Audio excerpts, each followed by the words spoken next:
Hello viewers, কেমন আছেন? অবশ্যই ভালো আছেন। আমি বাগানে এসেছি আপনাদেরকে দেখানোর জন্য। জ্বরে বাগানে অনেক ক্ষতিগ্রস্ত হয়ে গেছে।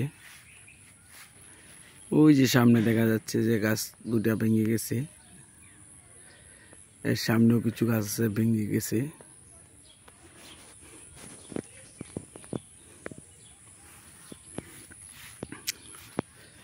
যাই হোক, আরও ক্ষতি হতে পারতো। আল্লাহ ক্ষতি পরিমাণ কমাই দিছে, নাহলে আরও বেশি ক্ষতি হতে পারতো।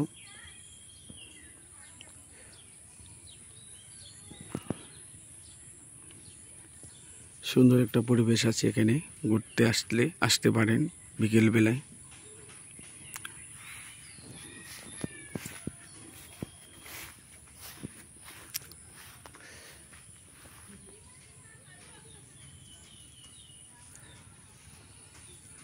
একদম রাস্তার সাথে বাগানটি,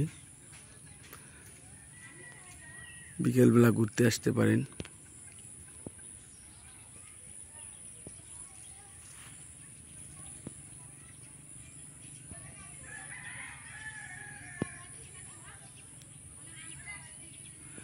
ভালো থাকবেন, সুস্থ থাকবেন। আল্লাহ হাফেজ।